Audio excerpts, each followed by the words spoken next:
Hello. Welcome. Hey, Rango, what's up? It is New Game Wednesday. We're back. We're playing something I think that's going to be a little bit chilled out today. This is a new game, since it's New Game Wednesday, something we've never played before. It's Werewolf, the Apocalypse, Heart of the Forest, which IMO probably too long of a title. But Petey, what is this game? Why are we playing it? Listen, this is a visual novel with light RPG mechanics based on, I guess werewolf is related to vampire, the like RPG setting. I don't know very much about either of these things. Look, it's a story about werewolves. We're going to be doing a lot of reading today. We're going to be soaking in some nice werewolf choose your own adventure literature. If we don't like it, we have other stuff. Backed up. Don't be mean to visual novels. No, I'm not trying to be mean to visual novels.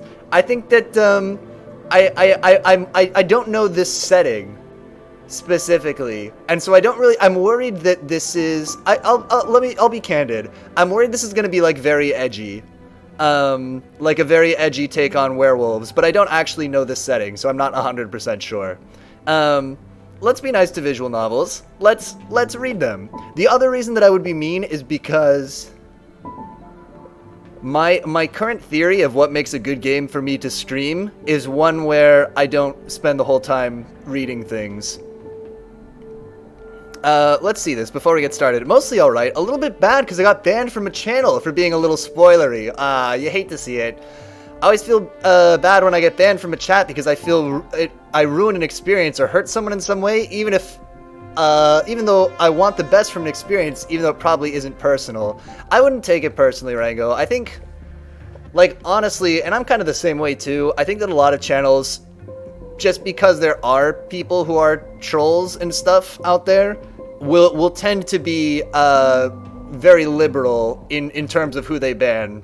And by that I mean just like, if there's like a question, if they're just like, I'm not sure if I should ban this person or not, they just always ban. Just to be on the safe side. I think a lot of people do that. I don't know. But that does suck though. I feel that. Like it sucks to get kicked out of a chat from a channel that you're enjoying.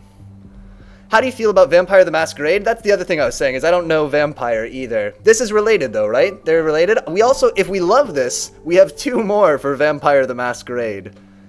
People have different definitions of spoilers too. This is also true.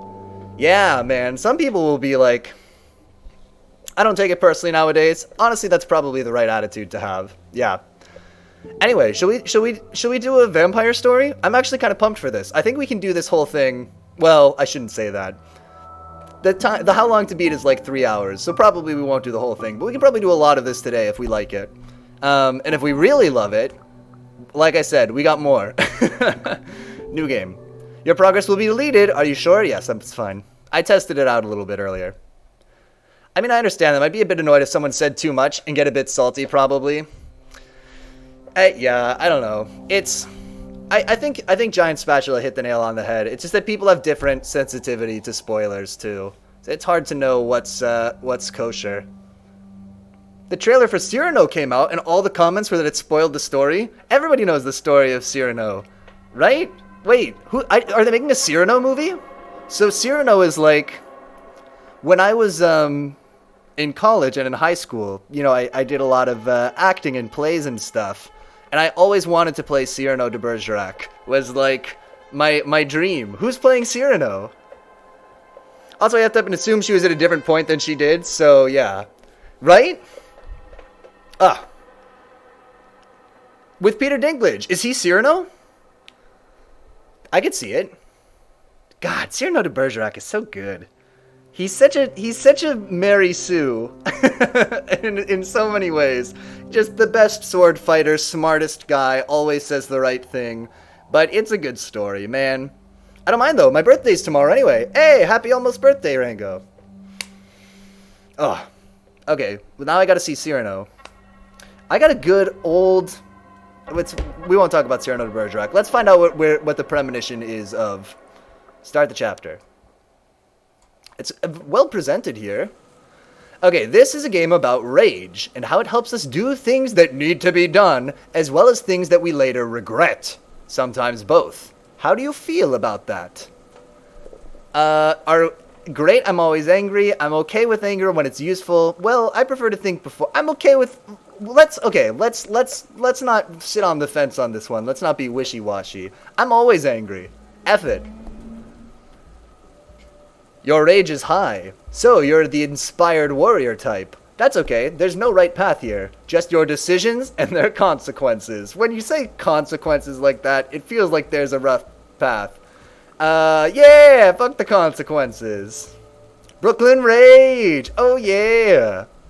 Trailers can spoil a lot. Remember when the Dark Souls 3 trailer showed every single boss and part of one of the endings? Really? I didn't know that. Granted, that ending was not a surprise, really. Also, you say werewolves being edgy, like inherently they aren't. I guess that they can be. I might need to move the camera for this game. Okay, yeah, you're totally right. If it's all gonna be on the right side, good call. Let's do that now. Here's my little sexy plan. Ready? We're going to do one of these, and then we're gonna do one of these. Bam! And doesn't that look natural?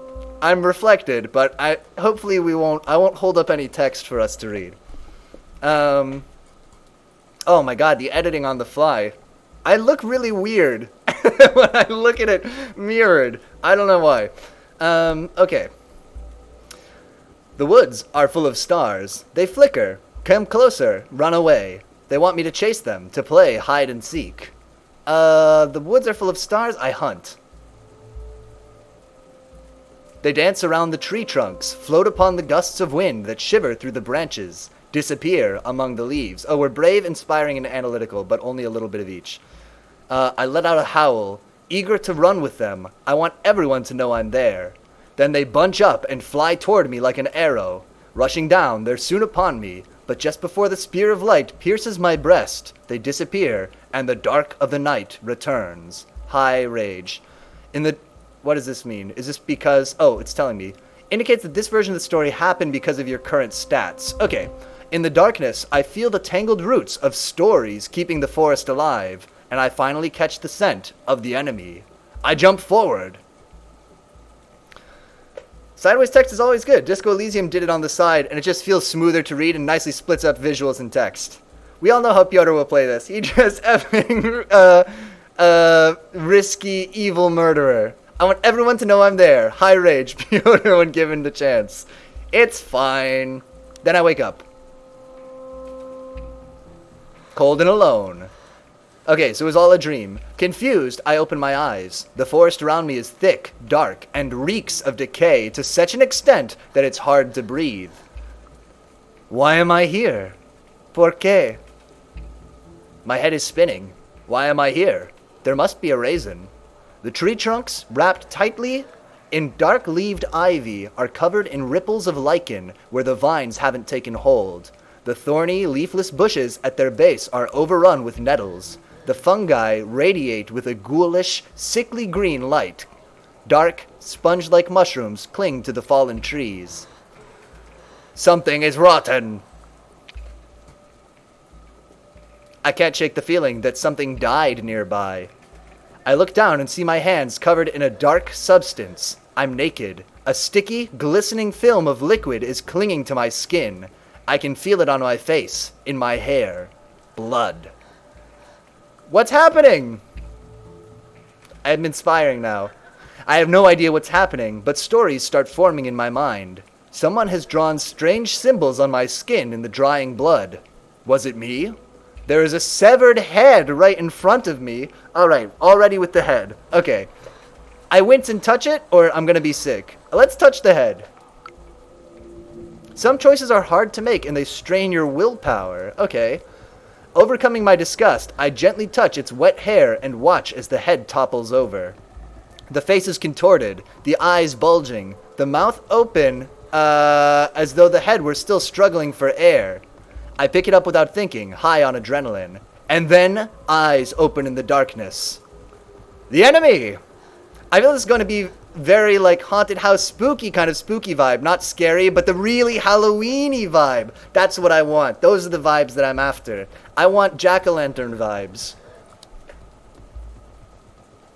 I can see their silhouettes, shades of jet black against the darkness. They reek of metal and acid and oil and money. Massive creatures, some with mandibles, some with spidery legs. Their faceted eyes burn like small industrial furnaces. Ooh, I like that. I look at them, and something wakes inside my chest. Rage! If we're gonna be a werewolf, let's be a werewolf all the way, I feel. I throw the head in the direction of the shining eyes and launch myself into the air. My whole body sings with a rush of adrenaline. I descend and sink my teeth into the neck of a monster that was stupid enough to stand in my way. In a moment of clarity, I almost understand what the forest wants from me. And then I wake up again? And then I wake up. Please wait.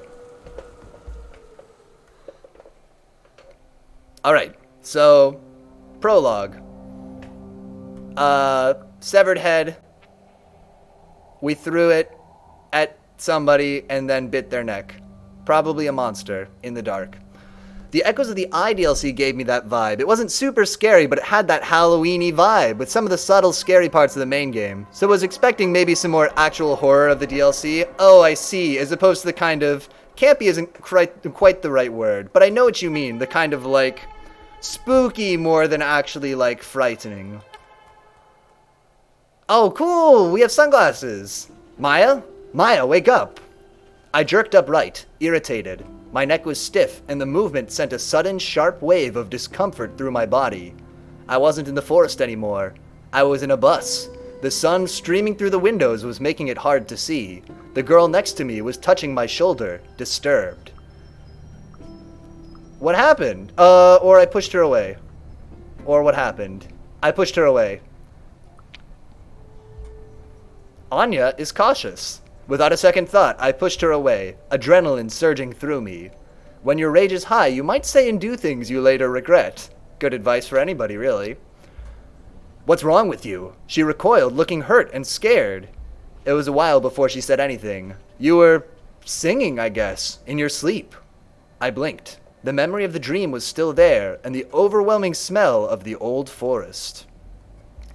I mean, I think they were going for actual horror for a bit, with, okay, interesting, with actual, like, dark parts where you do normal horror stuff in the DLC, but it doesn't feel that scary. Maybe my lack of fear and horror for most horror games swayed my opinion on the DLC vibe. Maybe you're inoculated to it. I just realized that my sweatshirt is not playing nice with the green screen. Also, let's fix this, even if it means having a little outline. Nope, that's the wrong way. Like that. Interesting. So you think maybe it was supposed to be more scary than it actually came off? Hold up. Let me fuss with this a little bit, and then we'll get on track, I promise. I'm lying. We're never going to get on track. It's a trick. The main area I love. It's so vibrant and beautiful, but has dead swamp trees to keep to the vibe. Nice.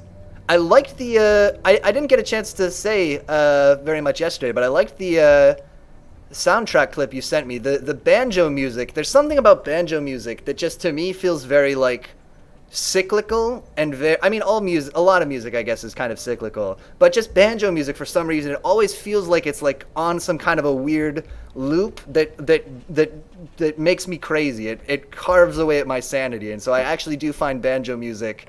When part of a spooky score, I think that it works well. Well, scary for a bit, but then the DLC goes off the rails. Got it. Okay, so we're on this bus, or something. We woke up. Outer Wilds has a lot of banjo music. Oh, even outside the DLC? It's even the main theme. Oh, okay. You know what? I'm glad I wasn't alone. We're angry but needy. That's our thing. Ready? Everybody remember, angry but needy. I didn't really fix the sweatshirt, did I? That's fine. Thank you for coming with me, I said. The girl next to me shrugged. Her name was Anya. We'd met a couple of weeks earlier on the orientation day. She was from Norway, a tall, broad-shouldered, calm person who wore her long hair in braids. Somehow, I'd managed to talk her into this crazy field trip across the land of my ancestors. Anya is cautious. We were there to study medicine. We'd both come to Poland. Oh, it's a Poland game. Alright, we're in Poland. Anya's from Norway. I'm not. We can infer that we're not Polish, though, because we came to Poland. Okay, we'd both come to Poland for the same reason, to study medicine. It was less expensive here, and we'd both received government scholarships. Yo, getting the Polish government to pay for your doctor education is a cool way to live. So, did you want to become a doctor, or she asked when we first met? Let's say it wasn't my decision. I like this. We've been forced into being a doctor by maybe our parents or someone. The game tracks your decisions on how Maya approaches problems. They will accumulate and gradually reveal what kind of person she is deep in her heart. The story changes to reflect Maya's personality. Okay, so we're Maya, crucially. My family had insisted, well, my stepdad's family. They were always talking about social status, prestige, money, respect. Sometimes I felt they were still living in the 50s when being a doctor meant something other than being in debt for the rest of your life. It turned out I had very little to say about my future. That's why Anya and I were on the bus to... Oh, they tell me how to pronounce it! Oh, that's so dope! Białowieża. Białowieża. How would we read this? Białowieża. Białowieża. Białowieża. That's how we're going to say it. Each major character has an instrument in the main game, in Outer Wilds. Okay. And the Dead Naomi species in the main game's ruins uses piano music, and the DLC Dead Owl Deer people use like a mix of guitar and singing for their area music and actual music as they do play, unlike the Naomi. Teenage girl, this isn't Bloodborne werewolf text adventure. It's Bloodborne werewolf text adventure. And we're learning how to say the name of a Polish town. Białowieża. Białowieża is a village in Poland, in a province in Poland, in the middle of the Białowieża forest, for which it is named. A small village in northeast Poland, so it's Białowieża, a small village in northern Poland near the border with Belarus. It was famous for its national park, the very last European bison, and, according to a quick web search, occasional tensions between far-right troublemakers and the local Belarusian community. She was having second thoughts. Wait, it's Twilight? It might be Twilight. We'll find out. Anya reached into her backpack and took out an apple. She turned away from me and bit into the fruit. I reached into my bag and fished out a bunch of kabanosi, dried meaty sausages that were so much better than the original Polish ones back in the US. Okay, we're from the United States. Anya still looked like she regretted meeting me. People often did, actually. Girl, you're a lot to handle, she said after a lengthy silence. I'm not sure if I have the bandwidth for so much drama in my life. This trip was my idea. Our summer language course was starting in a few weeks, and I'd managed to talk Anya into skipping the tours of concentration camps and old churches and visiting Białowieża National Park with me instead. Remind me, why are we here again? She asked with her arms crossed. Good question. Speaking of Twilight, the main boy's actor, you know who else he played? I already know where this is going. The lumberjack from The Lighthouse. Yeah, watch The Lighthouse. It's also fitting for Halloween. I'll try to watch The Lighthouse soon. Maybe I'll watch it on Saturday. I don't think... Is my friend... I have a friend coming from out of town either this weekend or next weekend. But, whichever one it's not, I'll try to watch The Lighthouse. I do want to see it. Let's say... I kept it simple so I wouldn't freak her out. Or, I told her everything. Or, I told her as much as I could. We don't have a lot of willpower. Let's save our willpower here. I kept it simple. Family. It's complicated. I'm looking for my roots. I kept it simple so I wouldn't freak her out. What I didn't tell her was even more important. I knew my family was from there. None of my relatives spoke about it, though. There were a lot of things that weren't spoken about in my life. Strange dreams that plagued me. Half-forgotten tales about forests and wolves that I'd heard before my mom took me, ran away, and cut off all contact with my dad and his family. His acting was also great, especially, when he masturbates in a shed. Oh, good. He doesn't have to act for that part. He is actually pretty well regarded, isn't he? I've heard that. Although I've only seen him as Cedric Diggory, and the guy from Tenet. The Lighthouse used masturbating as a metaphor. Best film, 10 out of 10. Every film should, honestly. Let's see what she has to say. What Anya says when we don't tell her about our family. Anya fell silent for a moment, but she still looked like she regretted coming with me. I think we should split up for a while. We immediately alienated the only other character in this game. This is going well. I think we should split up for a while, she said finally. I already have a list of places I want to see. I just slow you down. What a nice way to say fuck off. And that was precisely why I needed to do something, anything about my future, that damn forest, and my weird-ass family. I had a clear goal in mind. I wasn't there by mistake. I'd planned this trip for months, with a clear goal in mind. Do we want to face the forest, learn the truth about my roots, or figure out my destiny? I want to face the forest. My dreams, my grandfather's stories, the fact my family was from there, there were just too many coincidences. The forest wanted something from me, and it was time to find out what. I never was one to sit idly by as things happened to me. But legit, he killed the role in The Lighthouse. Little words said, okay, got it, but his movement said it all. His discontent at the power inequality, the overwork, and the paranoia. Not gonna lie, this dialogue is feeling a little cringe. I liked it when we were angry. I think, hopefully in a werewolf story, we'll get a chance to be angry a lot. Welcome home? Anya took her luggage and disappeared as soon as we got off, leaving me at the deserted bus stop. So, our friend left. Białowieża looked like an overexposed photo of a village. We're just gonna call it B-Town. We're gonna call this Beantown. Beantown looked like an overexposed photo of a village with the contrast turned all the way up. The sun wasn't just shining, it was shouting at the earth, and everything, the trees, the grass, the wooden houses, the fences, seemed weathered. Everything except the shadows. They were sharp, as though they were freshly printed with the darkest of inks. I saw a video about a guy who had a fetish for the Ohio forest. I can never unhear what I heard. What? Why the Ohio forest? Oh. I don't know. I don't. You know what? Good for him. That's not hurting anybody. I got no problem with it. For a second, I could have sworn they'd moved, the shadows, but then I realized it was just a black cat walking down the sidewalk. When it saw me, it stopped in its tracks. Kiss the cat. I want to kiss the cat. I tried to pet it. Here, kitty kitty, I said, squatting and reaching toward the cat. In a flash, it swatted my hand away with its paw, drawing a few drops of blood. I yelped. I stood up and looked around. A friend was supposed to pick us up from the bus stop, but he wasn't there, and the cat was still staring at me. For a moment, I was tempted to just get out of the sun and worry about my missing friend later.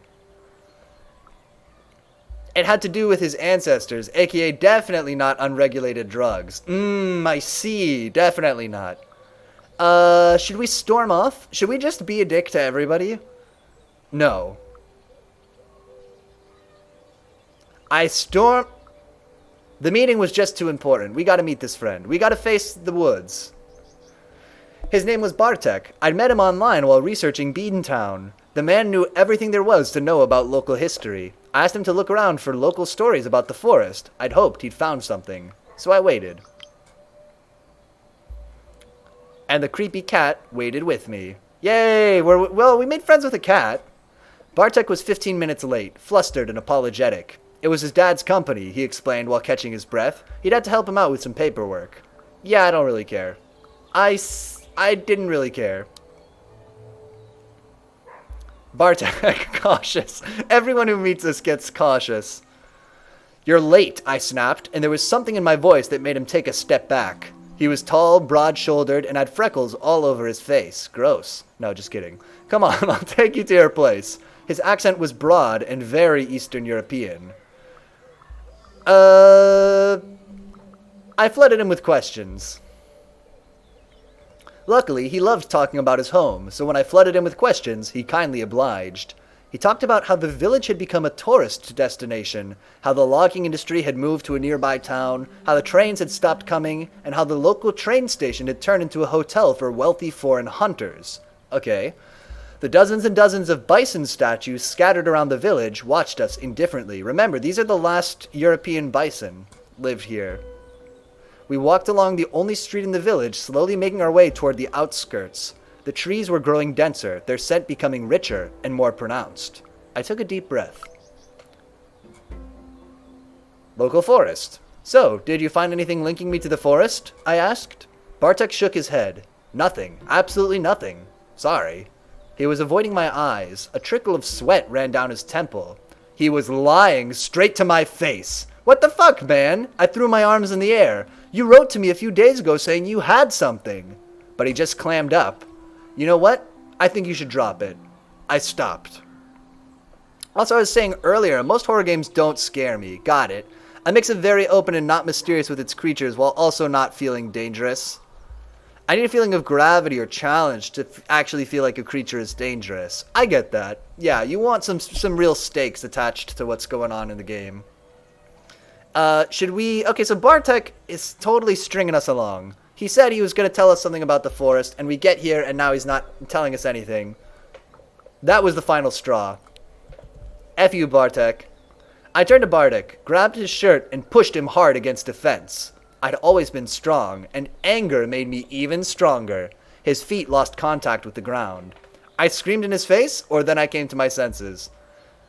I think we should come to our senses. I think that's a powerful move, to slam him up against the wall and then just be like, actually, you know what? Fine. Fine, Bartek. We'll use our willpower for this. Condition, impaired willpower. Okay, maybe that was a mistake. Then I managed to let him go. I desperately need that information, you know? I said, and helped him up. Yeah, I see that. He laughed a short, uneasy laugh. Your willpower dropped to 0. When you lose all your health or willpower, you become impaired. This will make physical tasks if you have 0 hearts, or social and mental tasks if you have 0 willpower, harder and sometimes impossible. Well, he brushed his forehead with the back of his hand. I did ask. I started with the old people here. I told them about my friend from the States who was looking for her roots and wanted to know about the place her family came from. You know the drill. At first, people were very, receptive. I waited for the other shoe to drop. And then I mentioned your name. He shook his head. Should we urge him to continue, or do we need a moment to calm down? Let's urge him to continue. Oh, also, a sense of mystery or darker themes to feel scared in other senses. Though in the Outer Wilds DLC, the horror part feels almost purposely non-scary or dangerous to an extent. Without spoilers, the big threat clearly doesn't want to kill you. Got it. I see. Right, which is sort of in line with what you were saying about it's more like Halloween-y than actually horrifying. Let's urge Bartek to tell us more. Bartek, no dramatic pauses, please, I urged him. The tension is killing me. One of the old men here told me to go to hell. The other spat on the ground and his wife crossed herself. For a moment he looked younger and smaller. And then my own grandmother told me to stop asking. She said something else as well. I tensed up. What? I asked. She told me to pray for you. Suddenly, the sweet golden afternoon wasn't so sweet and golden anymore. I was furious! That piqued my interest. Who was I? Okay, so the old people here know what's up with my past. That piqued my interest. Let's keep our cool for the moment. I knew there was something weird and twisted connecting me and my family to the forest. I could feel a shiver run down my spine. We walked in silence, but my mind was in overdrive. People didn't want to talk, and that could only mean one thing. I was on the right track. Increase in willpower. Nice. Hint, people were scared to talk about my family in the forest. Condition, healthy. Okay. Well, okay. Progressed goal, mystery. Nice. Indicates change in Maya's current stats. Oh, do we have a character sheet? Oh, fantastic. And look, the slider is a little paw. I love it. Okay, her name is Maya Borodich, 24, student, American. Is this going to change? Is my nationality going to change? It's fine. Our personality assessment so far, we're brave and inspiring. We are not very cunning. That checks out. Our condition is healthy. Goal, mystery. Okay, things are not good. Oh, let me see. So it's weird that the big threat in Outer Wilds doesn't want to kill you, since Outer Wilds, though not a horror, was not afraid to have scarier aspects. And plus, and plus parts of the world of Outer Wilds feel indifferent to you. Death is just part of the Outer Wilds. Not gonna lie, how do people not tell they're a werewolf? I mean, you must wake up exhausted somewhere else in the morning, and, like, your friends must notice. Maybe we're not, like, manifesting werewolfness yet? I don't know, though. That's a very good question. Maybe we just have weird dreams right now, and we're not, like, wolfing it up yet. Every time you learn or do something significant that brings you closer to your goal, you regain willpower. Okay, cool. So we're on the right track. That's a cool mechanic. I like that. Bed and breakfast. Oh my god. Beantown had a few hotels and hostels, but the preferred form of accommodation was bed and breakfasts. So that's where we stayed. I found one that was nice and clean and had good reviews. We had a room on the second floor with a huge window and a great view of the forest. I dropped off my stuff and freshened up a bit. That means she pooped. Bartik said a few hasty goodbyes and disappeared, and Anya was nowhere to be seen either. The day was hot, and I was restless. I decided to head out. Oh, look, they're telling me, before you go, check out your character sheet. You can find a lot of useful information. We already know this. You can check your friends. Yeah, we already did this. B-Town was a quaint tourist town, but I had other things in mind. The lay of the land. I had a clear goal in mind. The forest was calling me, and I was ready to answer the call. So, here's the forest. Here's the town. Let's go to the forest. F it. We'll just beeline right over there. Hiker. Achievement unlocked. It was dark in the woods. Dark, humid, and chilly. The leaves didn't let through a lot of the sunlight. Daniel? Who's Daniel? Daniel looked at me over his shoulder. How do you like her? We'd met maybe 20 minutes earlier. Bartek had told me Daniel was the best person to go to if I wanted to see the forest, so I found him, and now here we were. I wasn't sure who he meant. Do you mean the forest? I asked. Polish was a strange language that gave the most unexpected genders to objects and ideas. I mean...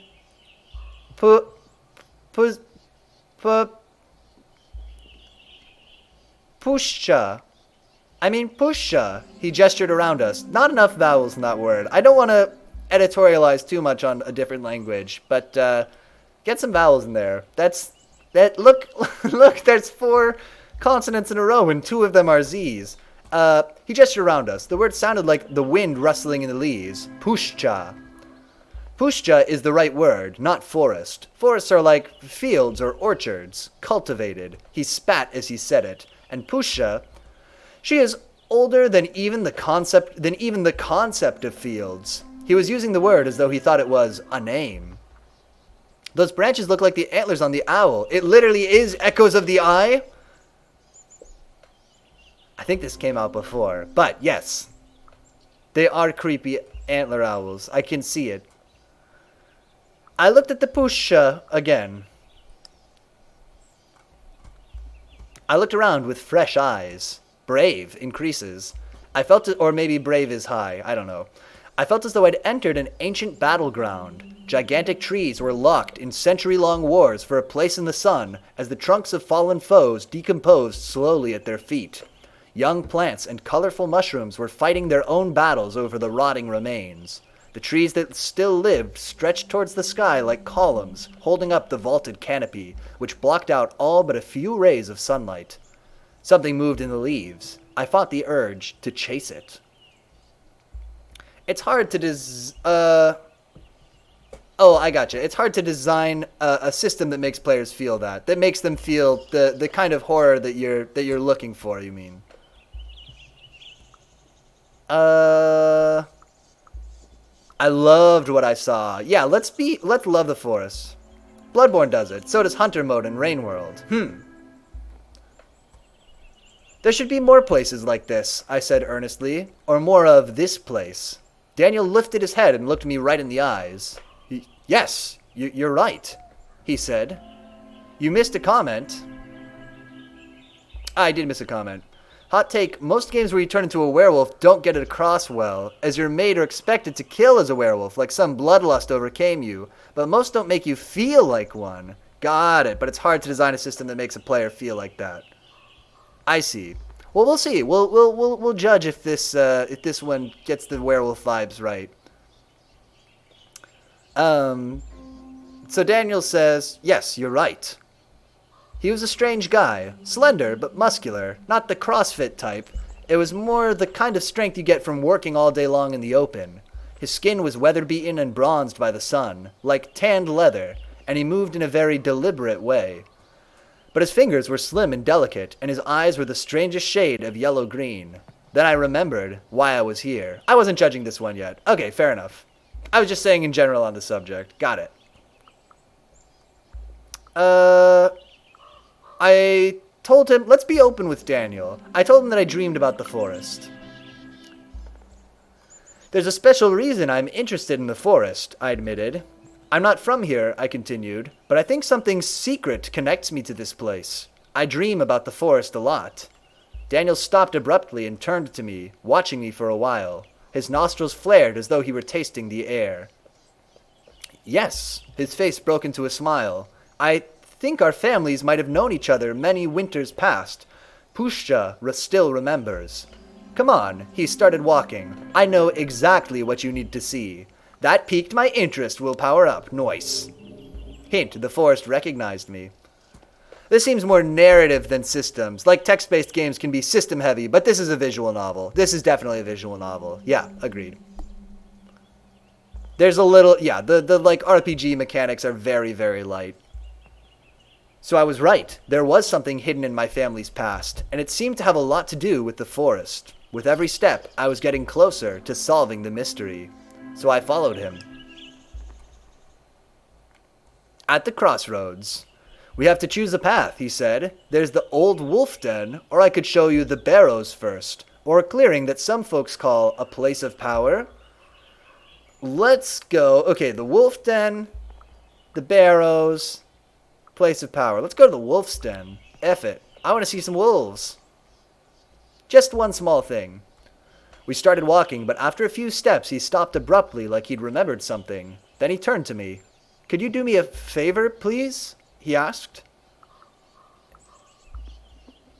It depended. I don't know, I said slowly. Why don't you tell me what you want first? He ran his hand through the moss on a dead tree trunk, smelled his fingers, and then reached into his pocket. He took out a small stone.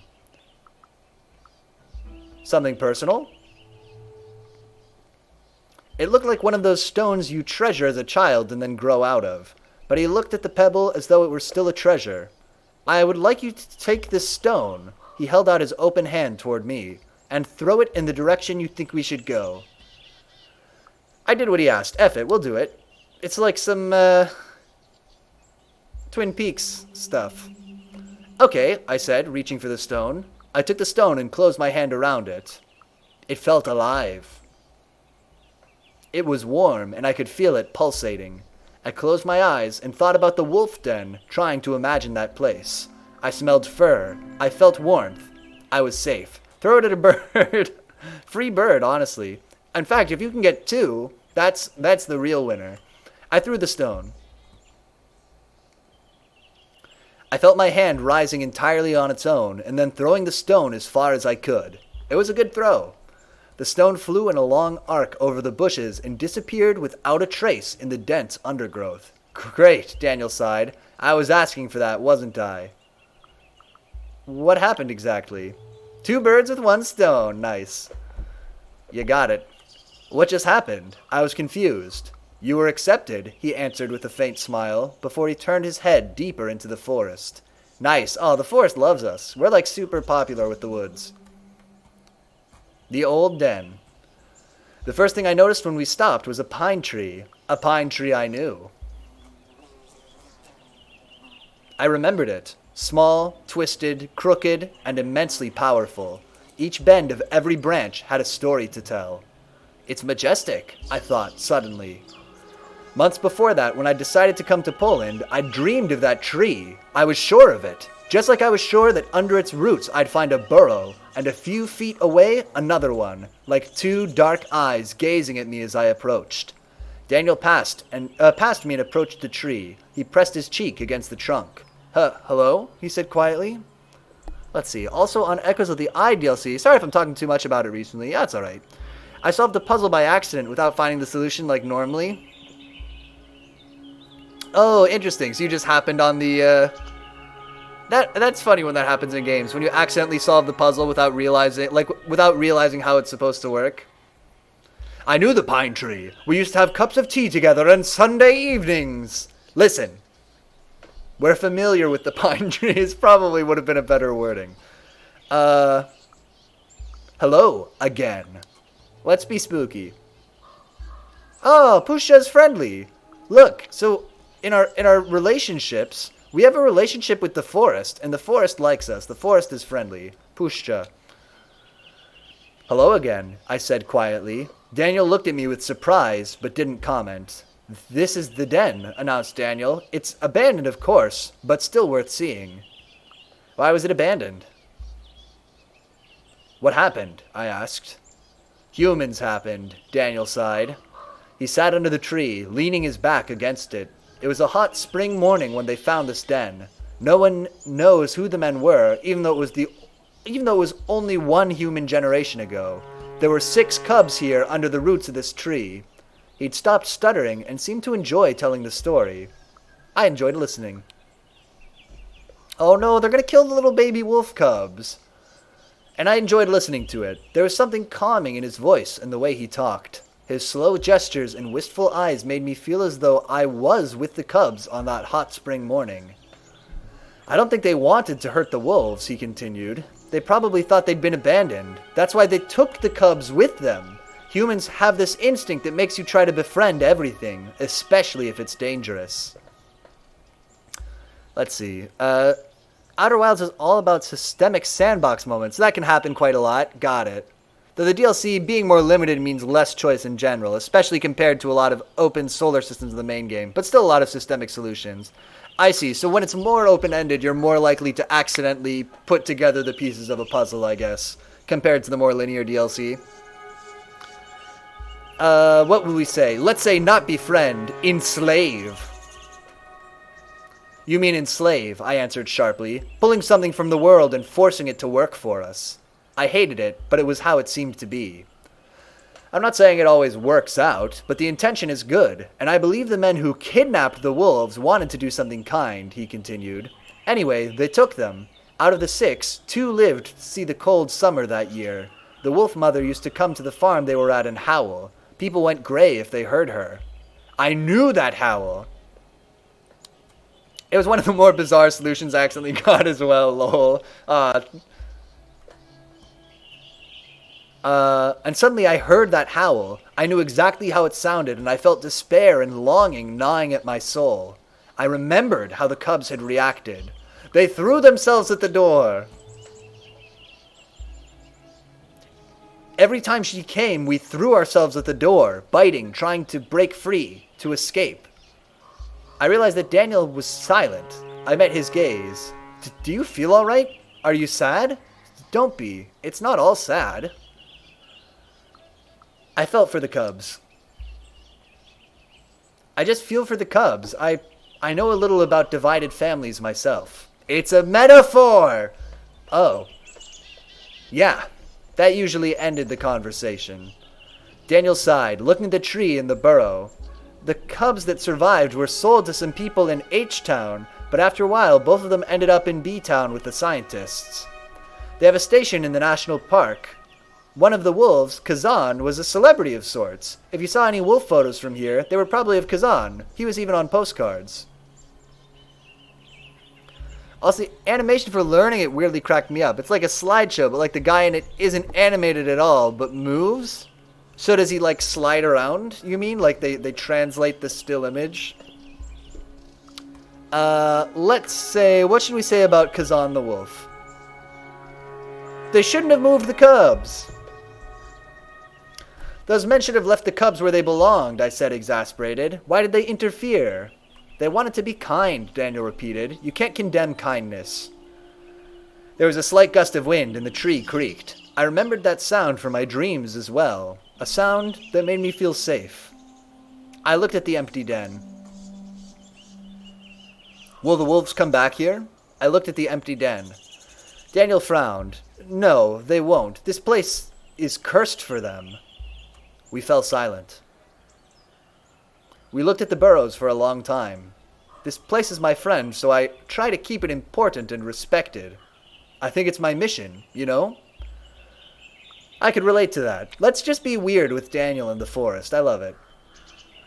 I think I understand. The forest had a way of sending people on missions. Daniel looked at the tree one last time. Goodbye, he said. I also said my goodbyes. I like Maya and Daniel being weirdos in the forest, looking at wolf dens, talking to trees. It's good vibes. And we left. It's a still image moving, and has this Twilight Zone style music and red lines at the solution, but it was kind of a funny solution. I see. Alright, so we went to the wolves' den. Let's go to the place of power last, so we'll go to the ancient graves next. And look, we have a really good relationship with the woods. Pusha is loyal to us, or maybe we're loyal to it? I don't know. It must be loyal to us, right? Because these other people are cautious. We're not cautious to them. The family, it's complicated. Daniel is neutral. Whatever, Anya. I don't want to be your friend anyway. You just want to be a doctor. I want to run around the woods and be a weirdo. The trail soon disappeared. Sometimes we walked along a barely visible path made by some animals. Sometimes we followed a stream or a gully, but for most of our trek, we walked through the dense undergrowth. I was getting very impatient. Nope, I put the word very in there. I was getting impatient. The sun was barely noticeable through the dense canopy. I had no idea which direction we were going, and I was starting to doubt if Daniel did. But it was a pleasant walk. Pusha is loyal. It was a pleasant walk. There was always a path through the brambles. The ground was even, and the branches stayed out of our way. I almost felt like the forest wanted us to find a way. Daniel was a mystery I decided to solve? No, we like Daniel, but we're not going to get all wrapped up in him. I stubbornly pushed on. I settled into a steady rhythm and stubbornly pushed on, focused on my goal. I fixed my eyes on Daniel's back and slowly zoned out. Which was not very smart. What happens? I came to my senses when I tripped and almost fell. Watch where I place my feet and follow me, advised Daniel. We continued in silence. We'd been walking for a while when I noticed that Daniel's steps had become slower. He was also looking around more often and had hunched slightly. Was it the barrows? Is this Love Skull Forest part? I don't know. This is I guess not literal. Obviously. I hope we eat Daniel. No, I hope we eat Anya and that other kid. Bartek. Let's try to get Daniel to be our weird thrall. Are we there yet? I asked. He froze for a second, as though he'd forgotten that I was there. They're tricky to find sometimes, he mumbled. Be quiet for a minute, please. And that's when I felt it. Ash in my mouth. The smell of smoke and wet soil. And a pull. I hushed him. Hush, Daniel. No, you shut up. I said, focused and tense. The guy who lied to us. Yeah, we're gonna definitely eat the guy who lied to us. If we can. If we have the option. He tilted his head, puzzled. He didn't answer, instead watching me in silence. I showed him the right direction. Something wants me to go there. I pointed to my left, under a dying tree. Sure, but we must eat Daniel. He's in the forest with us. Easy prey. This is a good point, too. I think Daniel might be some kind of... He might have, I don't know if he's a werewolf, but he might have some kind of connection to the woods, too. I ignored him and started walking. Let's be spooky and mysterious. I ignored him and moved toward the pole. He followed me, and I followed my feet, knowing exactly where they should go. Under the crooked tree, past the dead tree trunk and the sponge-like mushrooms, across the patch of wet, dark green moss, all the way to a place that didn't look much different than other parts of the forest. Until you noticed the mounds. There was something about the flattened hills that drew my full attention. I felt dizzy. Since when did we care about morals and stuff in Pyotr's streams? I'm just saying, he might be part of the family. But this is a good point. Do you remember Don't Starve? I do sort of remember something. It's a little bit of a haze. What's happening to me? I looked at Daniel. Is this... I trailed off, literally forgetting to speak as it happened. It was a feeling anchored in my chest, akin to the taste of ash in my mouth and the smell of smoke. Longing, sadness, resignation. But there was more. A sense of sacredness. It filled me with a calm excitement, and when I closed my eyes, I saw a fire burning in the darkness. Voices. Also in DST, you can now literally be a cannibal. Oh good, finally, with Warley the Chef's bone soup. What a nightmare. The village was burning, and dead bodies were scattered among the flaming buildings. My hands were dripping with blood.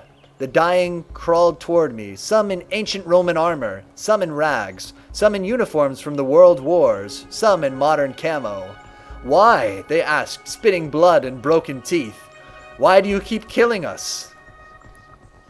That was so the forest could live. No, that was who I was. We're aligned with the forest, but we don't belong to it. Because that's who I was. When I opened my eyes, Daniel was watching me. You were somewhere else, he said. You said you had family here? I nodded. So new Warley strategy, invite players, make death trap at spawn. Perfect. I heard that my father's family came from here. I nodded. I don't know much about them, though. He sighed. I don't think you should be here, he said tersely. You're not ready. He knew something! Daniel, spill the beans or I swear to God I'll punch you right in the eye. Why? What do you know? I wasn't letting it go. About you? Not much. But I know the Pusha. The past is close here. His eyes were worried as he looked around me. And if the Pusha calls to you, it's wise to listen. But it's not wise to get lost in the voices. Come. On the way back, I was lost in my thoughts. The voices in the vision knew what I had to do. It's almost as though it was expected of me. Was this what the forest wanted from me? Give them revive amulets to give them hope, but it's just more bones from the death trap. Good. Daniel said the Pusha had called me. Was the vision showing me what the forest needed? I accepted that thought. The vision showed me, hint updated, the forest showed me visions of blood and fire. Good. I smiled. A bigger picture was finally starting to come to light. The Pusha wanted me to fight. The walk back was uneventful. Unfortunately, killing players in their own server is not the best, considering you need 2 specific vegetables for the bone soup. Okay. So you've got to get the vegetables ready and get them to come to your server. Should we go to the place of power? I guess we've done everything else. Place of power. So we know the forest wants us to fight people, and that's dope. A buzzing in my ears. It started with the hair on the back of my hands rising. The air around me seemed brighter, lighter. The leaves and the tree trunks turned yellow, and my skin started to prickle. I realized that I couldn't hear anything except for a low buzzing that was filling my ears. I was hot. My bones were vibrating, full of energy I couldn't contain. I had to do something, snap out of it. I screamed? F it, let's scream. I screamed. I took a deep breath and let out a scream, not from the top of my lungs, but from the bottom of my stomach. Nice that use of antithesis. I could feel the sound filling me, replacing the strange buzz, if only for a moment. In a moment of clarity, I realized there was a clearing perhaps 10 feet from me. I saw a silhouette moving slowly, deliberately, though they must have heard my scream. Wait, is Daniel still with us? I approached. By the way, the bone soup is good. It's 150 hunger, shared with highest hunger stat with meaty stew and a decent 32 health. Is there any catch to eating a human? Like, is it bad for your sanity? The clearing was a plateau between huge boulders. There were double-trunked trees between the rocks and an angular wooden construction that stuck out of the ground like a sore thumb. There was a bike leaning on it. But more importantly, there was a man, and he was moving in the most beautiful, harmonious way I'd ever seen. It was hypnotizing. I couldn't stop looking at the way he'd moved, the way his muscles danced under his tanned skin. The man knew his body. He knew how to use it. It was his tool. His weapon. The energy that had been filling me earlier took form. It was flowing in rhythm with his steps, with the flow of his hands.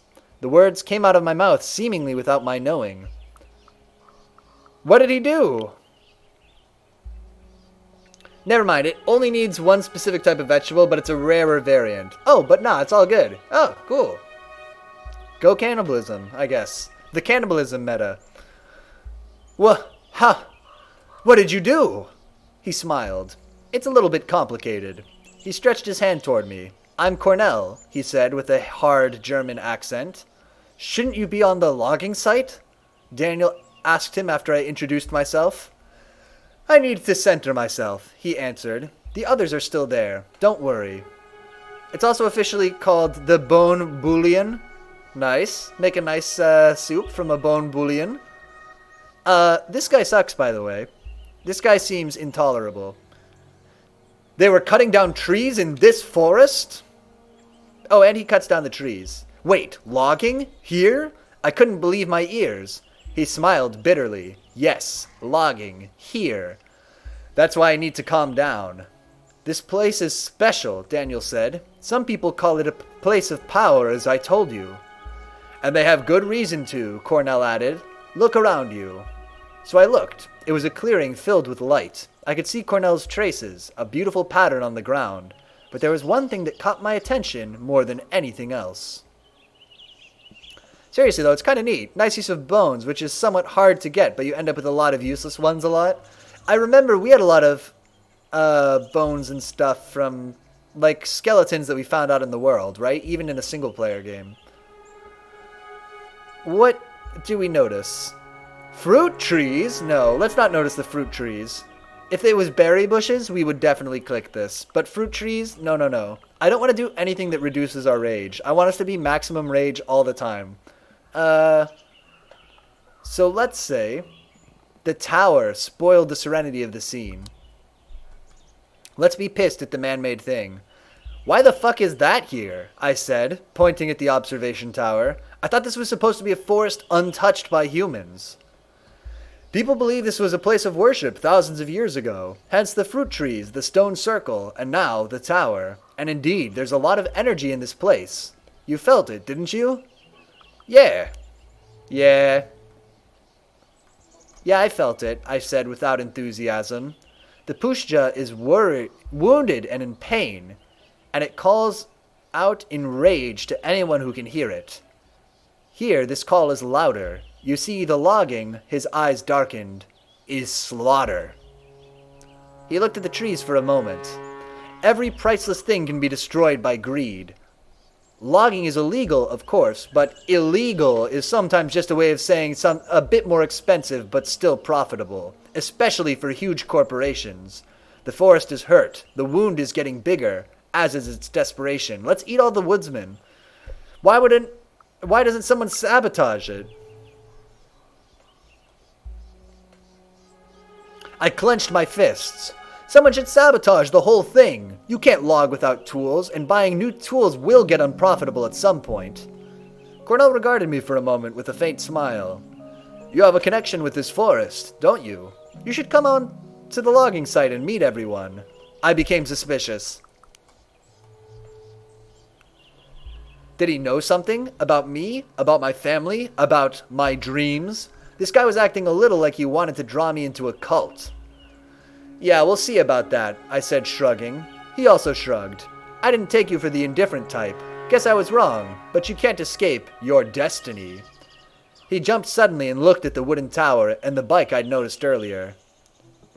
Die Schwalbe, I don't know what this word is. Die Schwalbe is getting restless, he said, and, as Daniel pointed out, I should be on the logging site setting up the protest. Oh, he's a protester. That's why he's at the logging site. Good. Warley can also make Grim Galette, which uses 2 nightmare fuel and 2 specific types of vegetables, a rare and common type. Though the rare is the same as Bone Bouillon, the Grim Galette switches the stats of your health and sanity. Could be useful in a pinch if you've got a lot of, like, healing stuff and your sanity's getting low, for instance. Schwalbe? What is a Schwalbe? I asked, confused. He named his bike Swallow, Daniel explained. He loves it very much. That's weird. Cornell grinned. Oh, I do. Nice meeting you, Maya. All I wanted to do was get out of there. What the hell? He named his bike Swallow? Like the bird? Or like the verb? Schwalbe. The moment he disappeared, the buzzing came back. It wasn't as strong as before, but it was there. All I wanted to do was get out of there. We went through the greenery. The buzzing in my ears slowly decreased. Alright, we did everything we can do in the forest. Let's get back to town. We made our way back. The first evening. The B&B was quaint. Anya was sitting on her bed, drinking tea. So, what did you see? She asked. Oh, I went to the forest, of course, I said. I mean, it's the most important thing here, isn't it? I made a quick mental inventory of everything that had happened that day. Let's say they were cutting down the forest. Well, it can also save resources since you only need 1 type of food for health or sanity, and you can eat 1 to switch it, right? Also, but you need nightmare fuel for it, right? So it's not something presumably you use all the time. Oh, unless, got it. Also, Maxwell, who constantly recovers sanity, seems good with that. Another character combo, right. I can't believe they're logging here. I shook my head. Isn't the forest on a UNESCO list or something? Yeah, I know. There's an international protest going on, Anya said excitedly. I was there all day. You can come with us tomorrow if you like. Okay, Anya is in favor of protesting the logging in the woods that we like.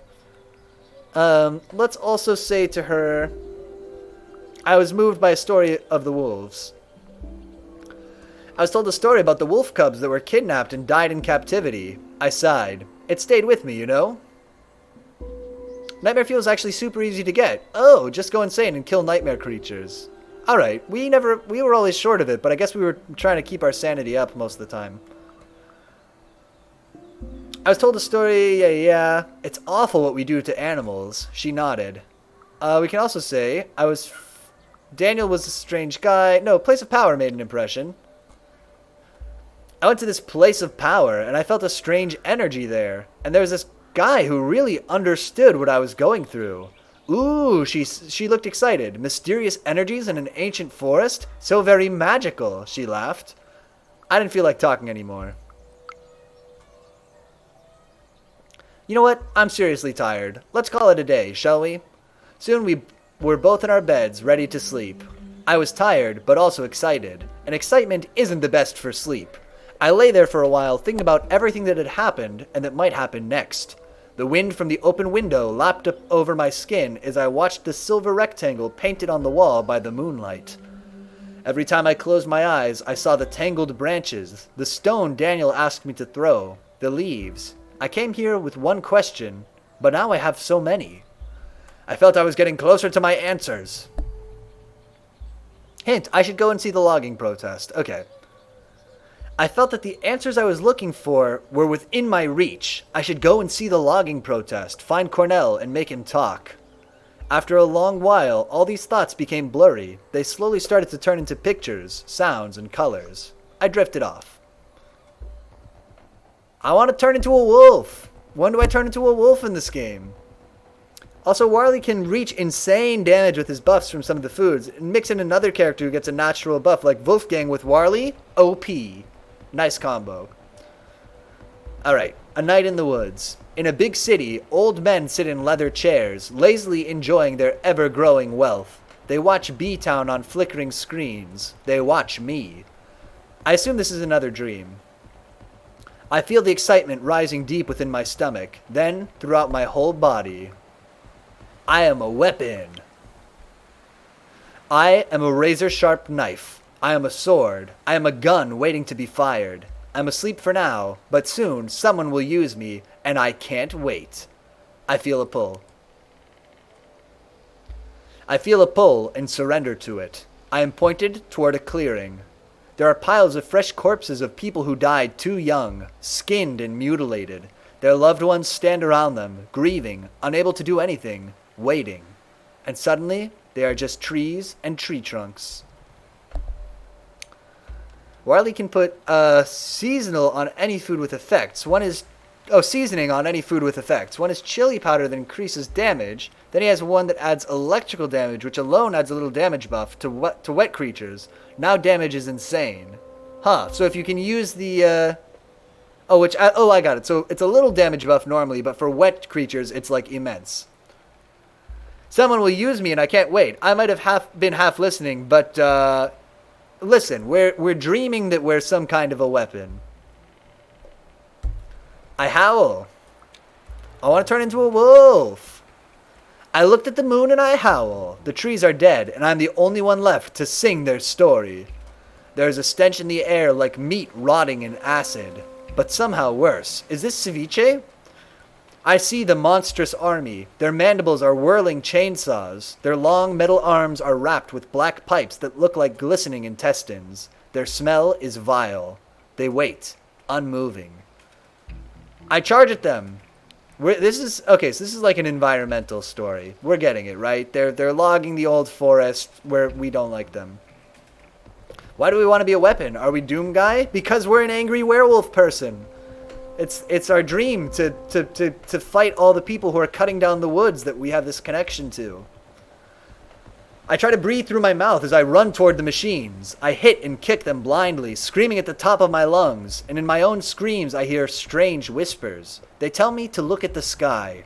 There, between the stars, two shapes circle each other. An old sad wolf with gray hair and a white weasel. Okay? They keep their eyes on one another as they continue their dance, suspicious but not hostile. We need to fight the enemy, the awful rotting stench. I know that much. But how can we do that when we don't trust each other? They stop, they look at me and the clearing. Should we challenge them and be brave, or should we jump toward them with our high rage? Let's challenge them. We got a lot of willpower. What if this isn't a dream and we're the werewolf? God, I hope so. I want to be a werewolf already. Come here and face me. Once again, I don't recognize the words, but I understand. They come down to me, and their voice is the voice of the Pushcha. We've been calling you, and you finally came. I wake up.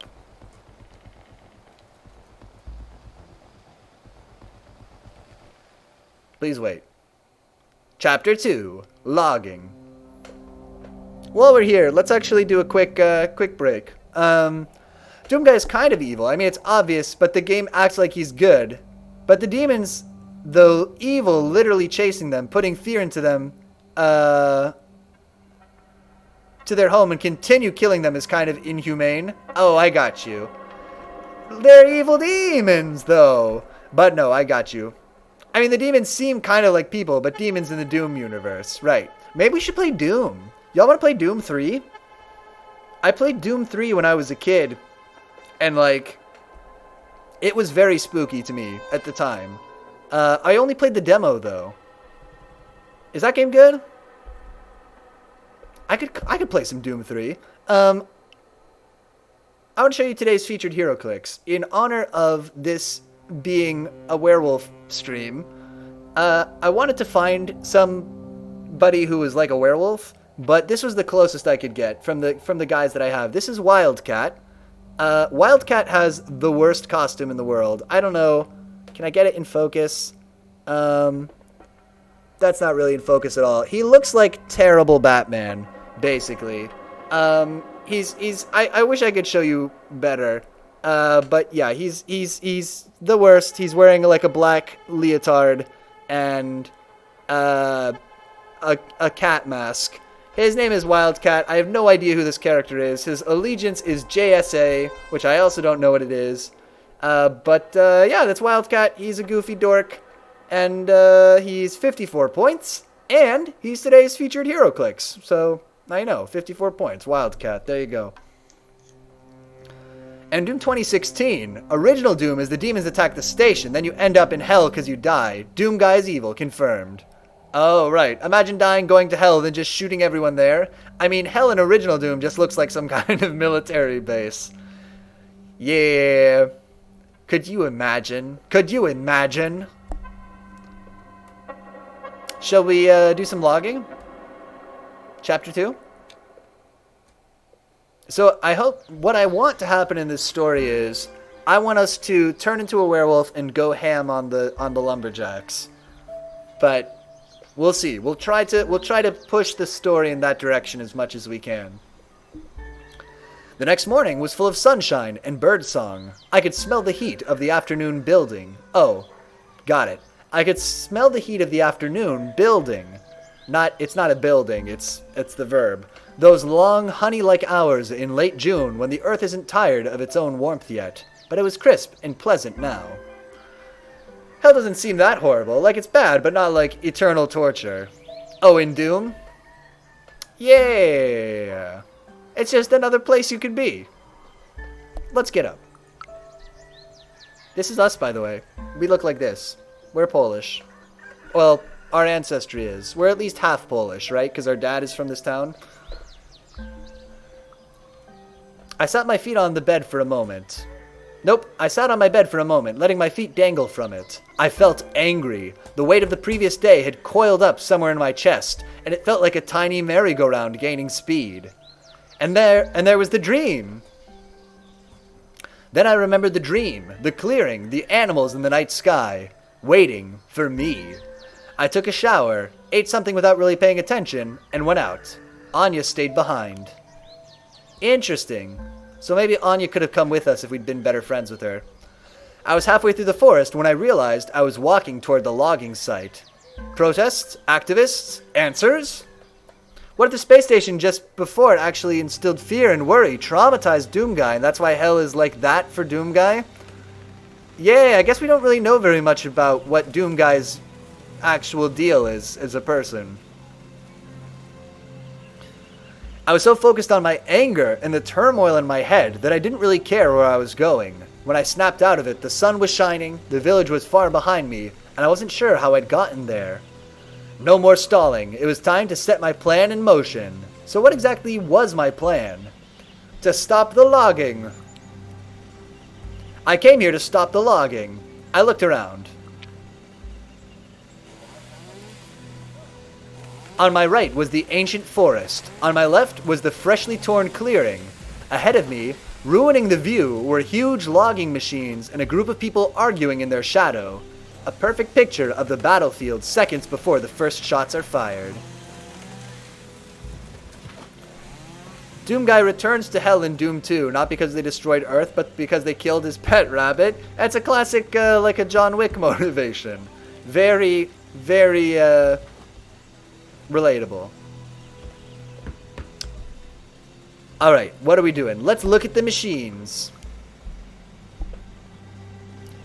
Can you imagine if we never turn into a werewolf in this story? If we're just like an environmental activist? Ooh, little bump on the network there. Did we lose frames? Little bit. It's alright.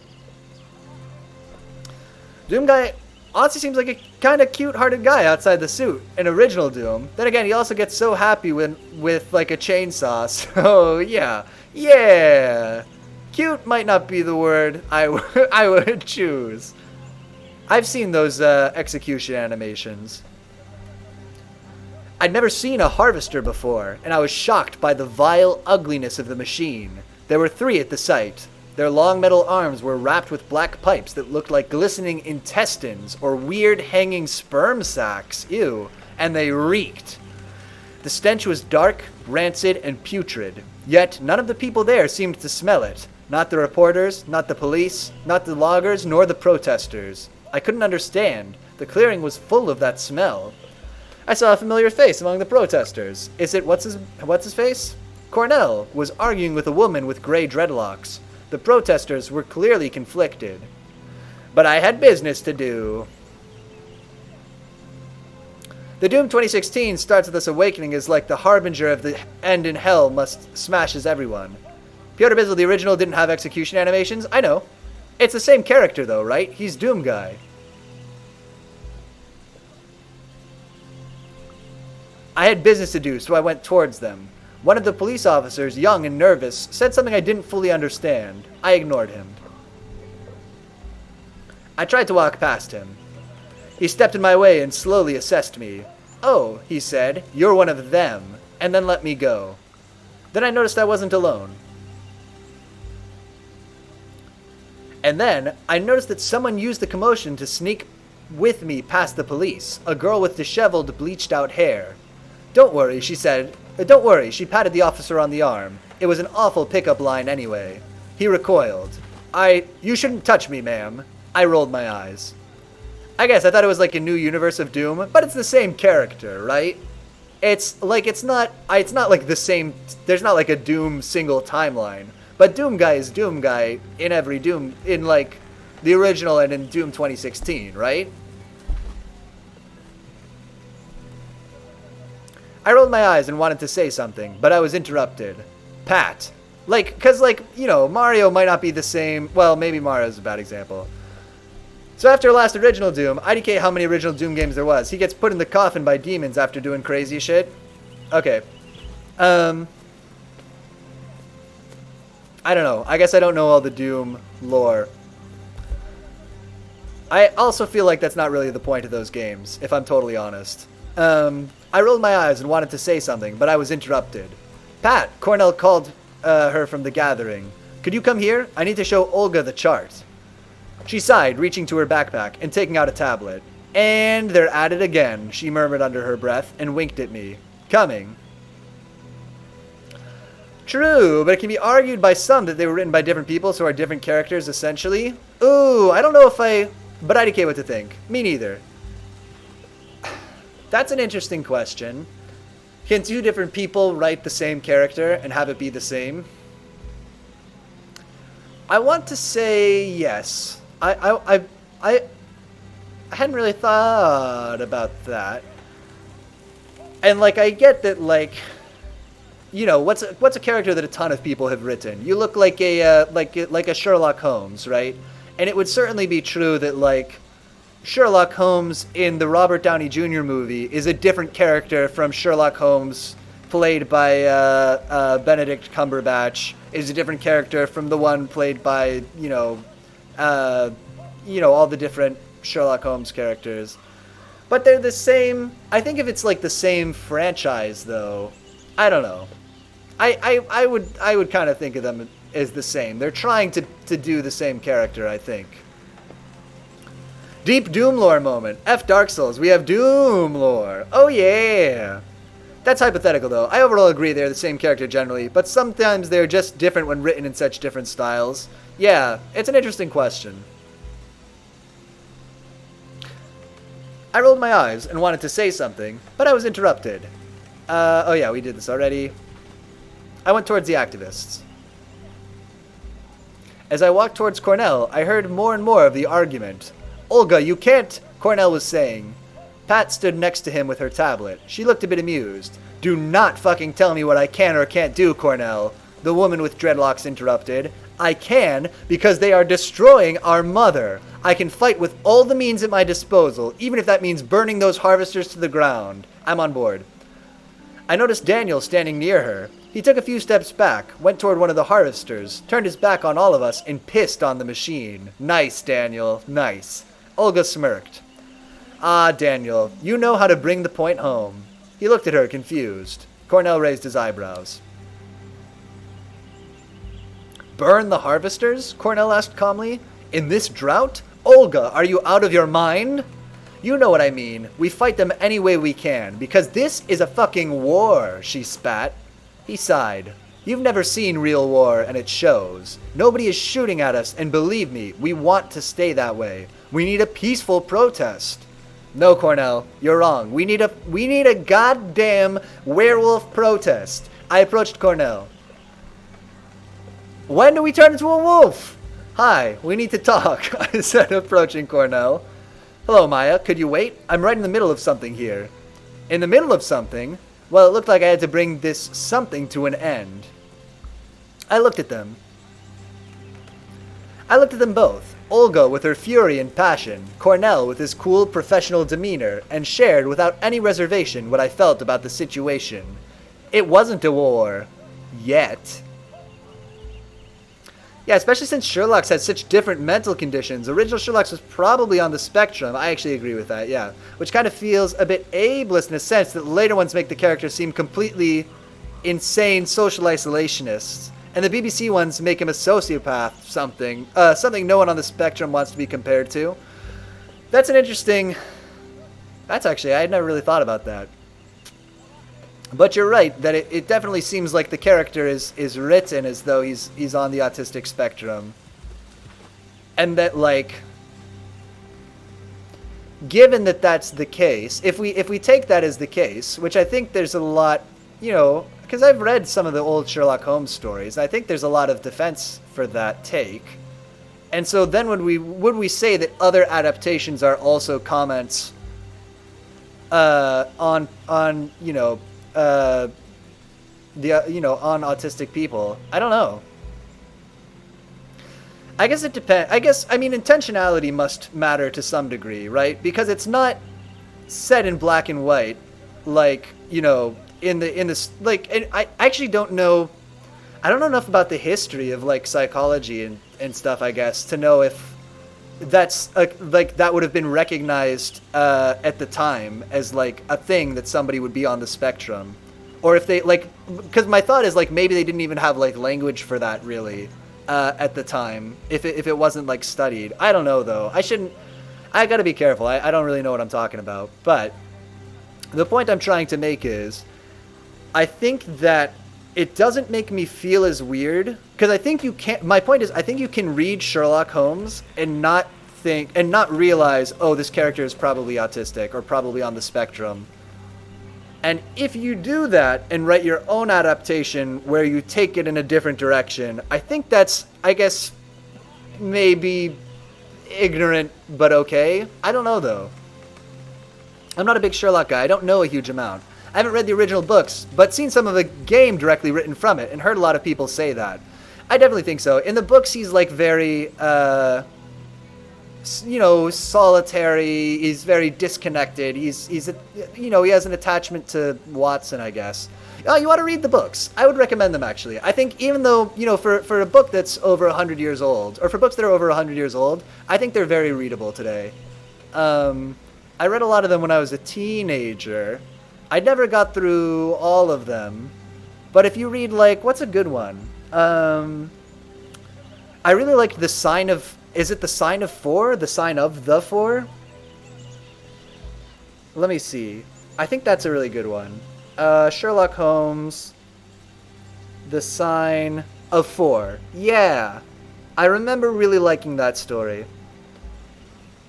At the time, no, right, but they were probably viewed similar to how later portrayals show him at the time. But Sherlock doesn't feel based on someone on the spectrum, but written from that perspective. Oh, interesting. Yeah, I'm not sure if... Like, yeah, how much... Because wasn't he supposedly based on a real person that the author knew?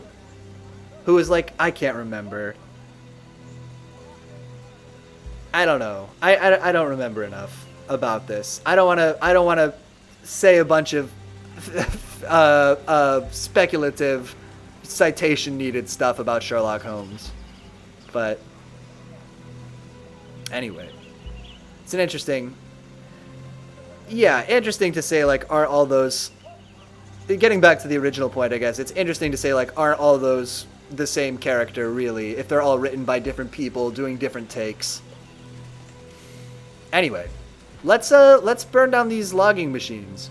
It's not a war, not yet. My voice rang out in the silence, but they won't stop unless we make them. I only inflamed the situation. Turn into a wolf! If we don't turn into a wolf in the next 30 minutes, or however long we do for the rest of the stream, I'm gonna lose my mind. Also, on an unrelated note, it reminds me of the Sherlock reference in Disco Elysium, where there are books of this great detective, and the joke is half the books have him faking his death as a theme. Well, he does, right? Because Sherlock Holmes, spoilers for Sherlock Holmes. Sherlock Holmes dies and then comes back, right? And he's like not really dead. In one of the at the end of one of the stories he's dead, and then in the next story it's like actually he was fine, he came back and it was it was okay.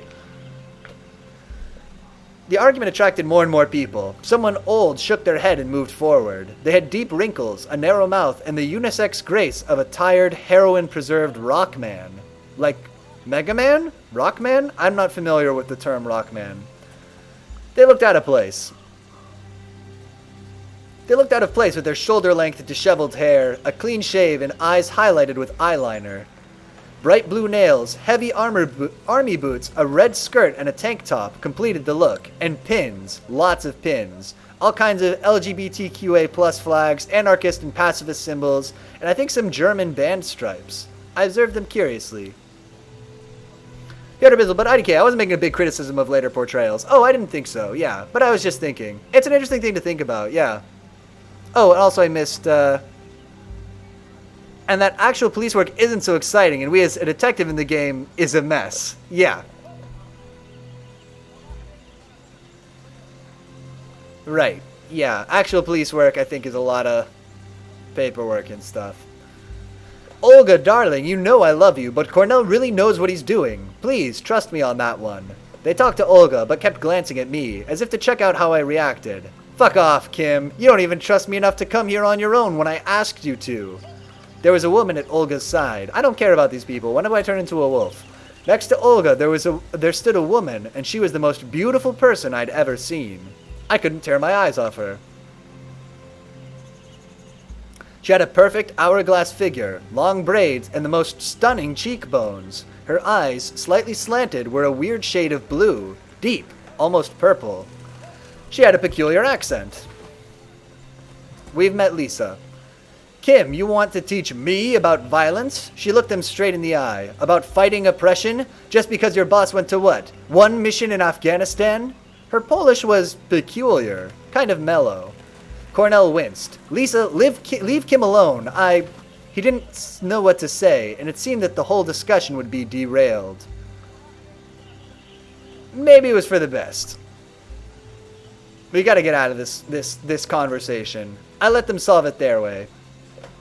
And then Olga punched Cornell firmly in his face, turned around, and walked away. He turned around, holding his jaw and wincing, and then he started to laugh softly. The conversation was over, at least for the time being. Cornell, along with his cronies, walked towards the reporters, while Olga went back to the group of people standing in the shadow of an old oak tree. Arengo says, I'm on the spectrum, though. From what I saw of the game, based on the books, Sherlock comes off as mostly eccentric, but it's both a Victorian and a detective book. Yeah. Well, he comes off as eccentric, but, like, he doesn't really... I think you could definitely read him as on the spectrum, even in the original books. And certainly I think if somebody wanted to adapt Sherlock Holmes in a way that really leaned into it, and I don't know what game this is, but they may have done that. They may have said, well, let's really, make that something we want to emphasize. I think that there's a lot of room to do that with the character. Okay, so Olga punched Cornell, but somehow it was like the least exciting thing that's happened in this game. I looked at the forest. I looked at the Pusha. The clearing full of felled trees was like a gaping, bleeding wound in the chest of a friend. My resolve strengthened. I came here to stop the logging, and after seeing what I'd seen, my resolve only strengthened. But it wasn't something that I could do on my own. I looked at one group. I looked at the other. I want to do it on my own. I'm a werewolf. I want to turn into a wolf and go nuts and tear up all the loggers. Maybe this is the wrong game for that. Maybe that's not what's going to happen in this game. The logging site. The harvesters were dripping with black oil, and the forest stood tall, serene, and full of golden light. It looked like it could protest itself. And then I looked at the felled trees, dead, limp, helpless. Oh, let me see. I was just saying it as my view from the spectrum. He feels like real and not a bad portrayal, but definitely not a character I relate to heavily. I see. Okay.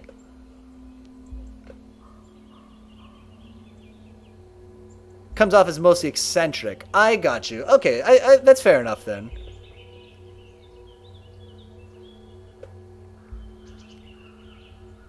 Ah, Sherlock Holmes is good though. Sign of 4. I recommend. Still recommend. I have an interesting thing about Sherlock Holmes is that he actually had like a big fandom at the time. I have a friend who was an English major, and she wrote her thesis, her undergrad thesis, all about the like fandom of Sherlock Holmes at the time in like Victorian times, and comparing it to I just saw your next comment, and comparing it to like fandom of modern media, which I thought was interesting. I didn't read it though, so I don't know what her conclusions were. Where is this text-based adventure game where I can kill everyone at will? Look, the game's called Werewolf, and we're protesting a logging site. What have we done in this game? We went and we heard let's break it down. We rode on a bus. We went to a bed and breakfast. We walked in the woods with some dude named Daniel. He told us a story about some wolf cubs. Then we almost went to some kind of a graveyard place, but we didn't go there. Then we went to the place of power and met this D-bag named Cornell. And then it was the next day. And then we went to the logging site, and one protester punched another protester. None of this is me turning into a wolf yet. When do I turn into a wolf? Let's go to Olga. Escalation. I like the writing in the game I saw. I quite like some of the classical British style of writing, and more unique to the game, the setting felt relatable to my experience in the British countryside. Do you know which game it is? Is it one of the, is it the same people that made The Sinking City? They did a bunch of Sherlock Holmes games. Let's go to Olga. Let's escalate the situation. She was the puncher, not the punchy. As I approached, Daniel pricked his ears. I could have sworn they moved. I can move my ears. He can move his ears. Look. Ready? Just a little bit. Just a little wiggle. It's not unnatural. It doesn't mean he's some kind of a werewolf or anything. Hello, Maya. He grinned at me. I felt Olga's eyes on me. And who the fuck do you think you are? She demanded. She stood there with her arms wrapped around the waist of another woman. It was Lisa. She winked at me and mouthed, "It's okay." I don't care about them. I wanted to act. I wonder if someone from Texas or something plays that Sherlock games and the setting feels like alien or novel to them. Feels weird to imagine. It was like the choice-based one. Okay. Oblivion music? Is there Oblivion music in this game? So I read, when I was in college, I read a book that was written in Chinese originally. I read it in translation. But it was about a woman who falls in love with like a German guy who's in China. And it's really weird. She keeps talking about how exotic he is like the word exotic is used to describe this German guy over and over and over.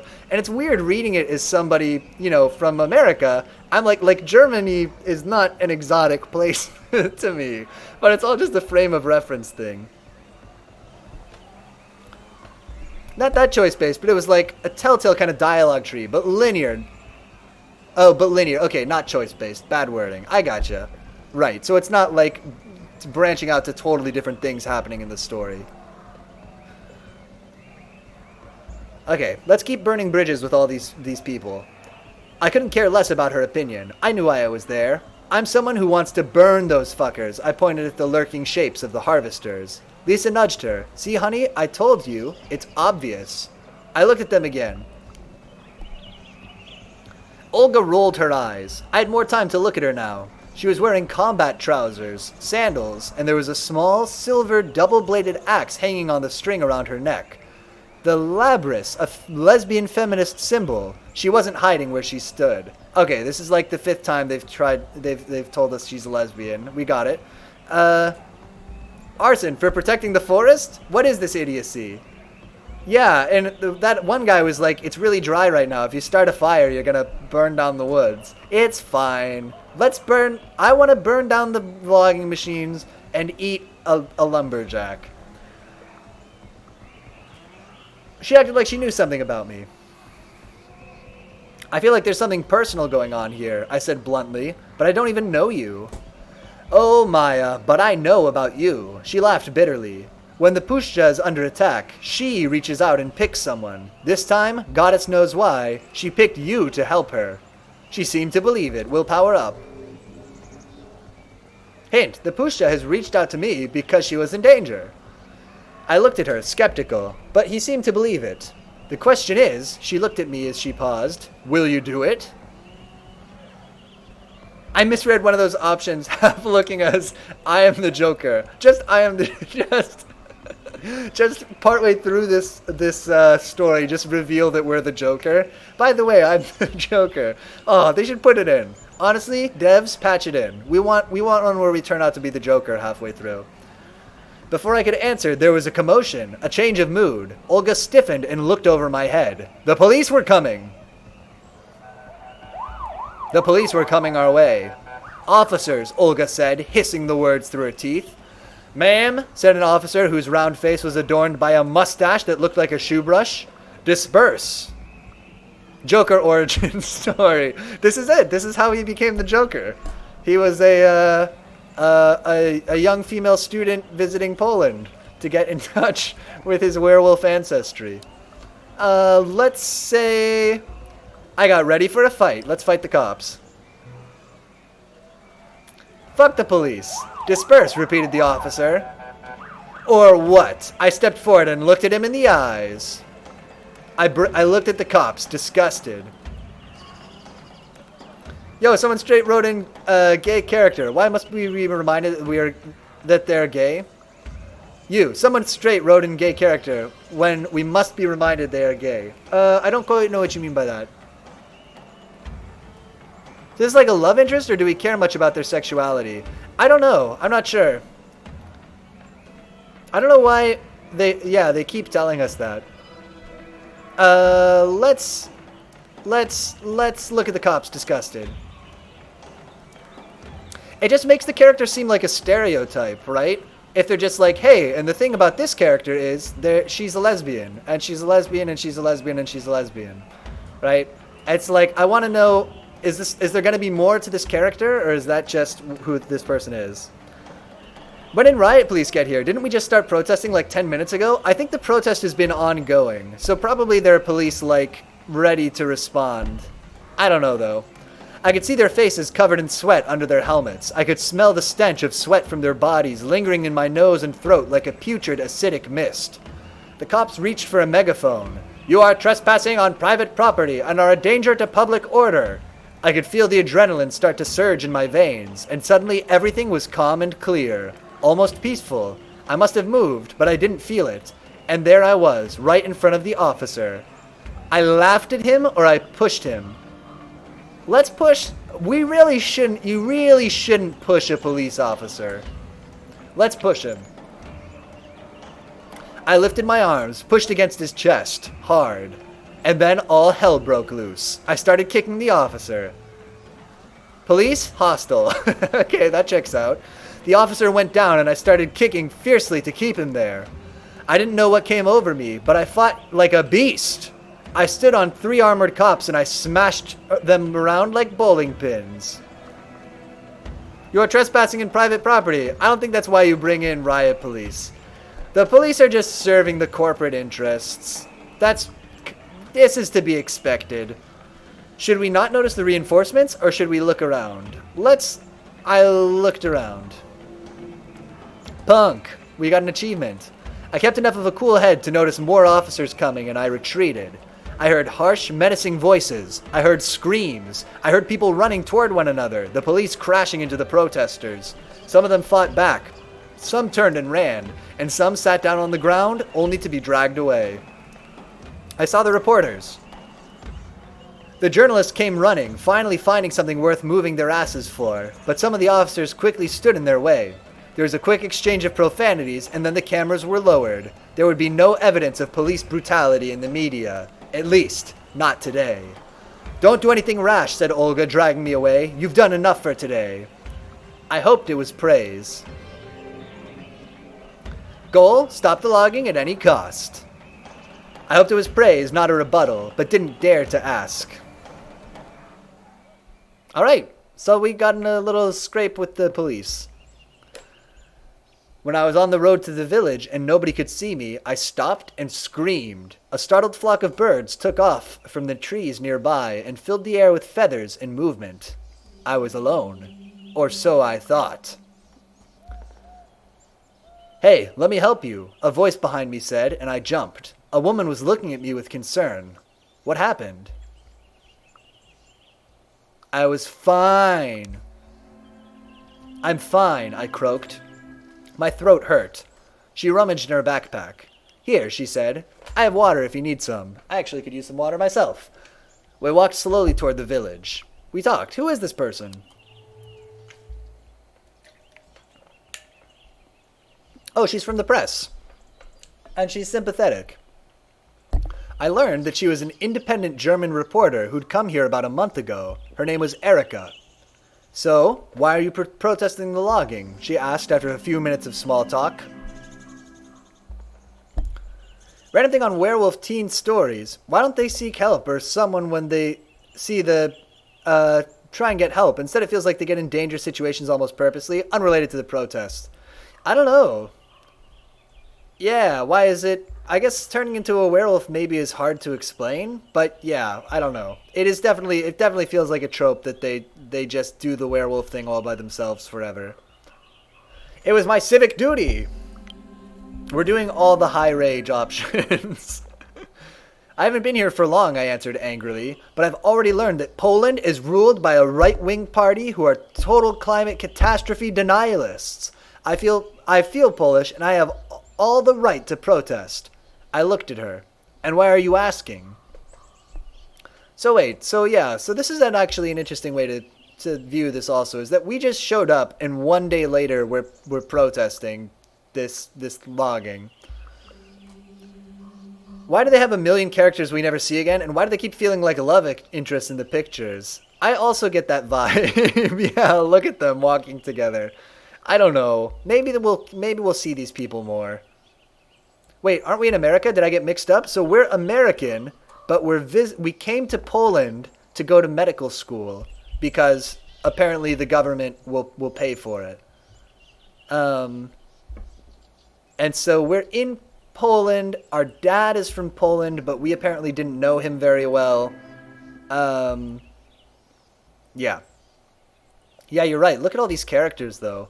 Anya, Bartek, Daniel, my family, Kim, Cornell, Lisa, Olga, Pat, the police, the press. Man, oh man, oh man, oh man. "Do you know why they are cutting down the trees?" she asked back. "Because you do know that logging is done by a government company, the state forests? But why? Why are they doing this? I wasn't sure if I understood. Shouldn't the state forest take care that the forest was healthy?" Erica reached for her notebook. "Oh. They sent you to hell. They obviously didn't like this medical student. Obviously not." My favorite character, the press. Yes. Are they? Oh, well, she's Erica, but I guess she's just going to represent the press. Yeah. Family, police. "It all started with spruce bark beetles." Erica looked into her notes and started explaining the whole situation. "That year, the beetles' infestation was of catastrophic proportions, and the foresters decided the only way to stop it and save the rest of the forest was to cut down as many infested trees as fast as possible." Oh. Wait, so we effed up. They're saving the forest. Allegedly. But was the logging legal? "We are in love with the press." Okay, yeah, we're going to try to romance the press. We're doing we're gonna do press romantic love interest. "But is the logging legal?" I wanted to know. "Opinions differ, but such massive logging in a UNESCO-listed area might be illegal," Erica answered. The art is good, but sometimes feels kind of unrelated to the moment. Sometimes it feels, kind of abstract too. Why we got all these owls here? Couldn't they just remove the dead trees? Maybe if they remove the dead trees, the infestation wouldn't spread? I tried to find a solution. They might do that, but dead trees are what make the forest unique. Erica smiled. There are 20 times more species living on a dead spruce tree than on an alive one. Okay. They're trying to make this morally complicated, but it feels kind of ham-fisted, I gotta be honest. Was cutting down the trees necessary? So what happened was we fucked up and the protesting was over a fair logging company? Yeah, that's what they're trying to say. They're trying to say, oh, no, but the logging is trying to save the forest. And why did a random reporter just follow us into the forest? Also a good question. Is cutting down the trees the only way to stop the infestation? I asked, confused. The foresters state that this is the only way, she said. Some biologists argued that they are cutting wrong trees and doing it too late to change anything. Did they have to intervene at all?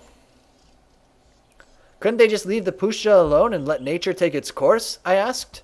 That's one of the options, Erica admitted. But there's a drought. I think this word is supposed to be drought. There's a drought, and no one is sure if the forest would survive on its own. It was infuriating. Why couldn't she just answer the question? Whose side are you on? Whose side are you on, anyway? The press is only neutral now. We have made our... Oh, we should have simped for the press. This was a mistake. Now we're never going to be in love with the press. Whose side are you on, anyway? I asked in a loud voice. I'm just doing my job, Erica shrugged. I describe all aspects of the situation to you, but it's up to you to decide what you want to do. Everyone had their jobs, except for us. We're a student. I nodded. That was her job. My job was to do something about the situation. Okay, this makes sense. Wrong types of tree is true, but a drought in Poland? Seriously? I guess I don't know very much about the weather in Poland. I nodded. Yeah. At least I was sure that they were cutting down the trees, and the Pusha needed my help. It was a matter of principle. If I asked you which side had bigger guns, what would you say? I looked at Erica. The government, she answered. And that's why I stand with the protesters. She looked skeptical. You're not the only one feeling helpless, she sighed. But anger makes you see things in black and white, and the truth is always more nuanced than that. No! I want to turn into a wolf. I don't want to listen. No, I cut her off. I couldn't let her take away my anger. It was the only thing that kept me going. I was such a mess. I wanted to say something, but my mind was such a mess, I couldn't even find the right words. What's the matter? She asked. I told her about my anger. Okay, maybe the press will try to change us. Maybe they'll come to understand us. I'm so fucking angry at what I saw. I took a deep breath. Then I remembered what Olga had told me. All that mystical stuff. And they say that the forest needs my help. I shook my head. It's a lot to take in. And there was that foul smell back there. She looked at me with a weird expression. What smell? She asked. The smell is not the point. Why did I bring it up? Of all the things I told you, you asked about the smell? I huffed. I'm trying to understand what's going on here. She looked at me with a strange expression on her face, as though she wanted to say something, and then thought better of it. She looked hurt. Oh, we hurt the press's feelings. Press is now cautious. We are really blowing it with the press here. I thought she'd been hurt by my outburst. You'll learn in your own time if you stay here long enough, she said, clearly wanting to drop the topic. What did she mean? I mean, it's not that complicated. The company is not logging right, and we should protest for better regulations and education in the industry. Yeah, but I think some of the protesters... You're right. Yeah, that would be probably the smart thing to do, is to try to... What we want is to get better oversight of the logging. We need to know more about these loggers, I guess. How much is it just like a corporate interest that wants to make a bunch of money cutting down this forest? Versus how much are they like... Because it's the government logging company, right? So how much are they out here for profit, and how much are they out here to legitimately try to protect this forest? We don't know. But we don't want to know. We want to be angry and turn into a wolf. Why do you mean? I asked, getting irritated. I just told you, you'll learn in time. Or not at all, which would frankly be better. Anyway, gotta run. As I watched her leave, I thought that whatever connected me to the forest had surely manifested itself that day. I guess I'd made some progress. Some of the protesters want to commit arson. I don't think they're very clever protesters. Yeah, they want to take direct action. I jumped right into the middle of a very tense situation, and at the very least upset the status quo. I just hoped I hadn't made things worse. I walked on in silence. Time to regroup. Also, they were portrayed as like global warming protesters, but that has little to do with local logging. That's true, actually. You're right. Because they were like climate people. I don't know. Maybe they're mostly a climate group, but they've taken an interest in this local issue, which is also environmental. But you are right that doesn't quite connect. When I came back, Anya wasn't there. I spent a few minutes in blessed solitude, trying to put everything together before she came. When she did, she looked at me curiously. So, how was your day? Anya asked. I fought with the police. I got a few bruises, I said, and thought an explanation was due. I fought with the police. You did what? Why? Anya was shocked. I like that. I like just dropping like, by the way, boom. I fought with the police. No big deal. You know how it is. Sometimes things just happen. I smiled unsurely. Let's say that's the only thing I want to share with Anya. That's all I'm going to say to her. I shrugged. Just another day in B-Town. We sat for a while in silence. There are other villages in the forest, very interesting ones, Anya said from her over her travel guide. P-Town, a different B-Town, T-Town, and C-Town. While you were protesting, I visited an open-air museum and saw the bison. You should see more of the area. I didn't care. Turn into a wolf. Frankly, sightseeing is not why I came here, I said. Right now, the most important thing we should care about is the logging. And how's the search for your roots going? Anya couldn't stay silent for long. It wasn't something I wanted to discuss. I don't really want to talk about it, I admitted. Anya is cautious. Geez, I was just trying to be nice. Anya stood up and stormed out of the room. Just alienate everybody. Let's keep it going. I was tired. I just sat there, looking through the window. The day'd been full on, and I was exhausted. I didn't notice when I fell asleep. Wolf! This is what I want to be. I can do anything. It's quiet now, yet I know deep down inside that something isn't right. I run! This is another dream, I guess. I'm running through the forest to the logging site. It's getting dark. The light seeps away as though there are millions of tiny punch holes in the sky through which it can escape. And then the darkness starts to pour in.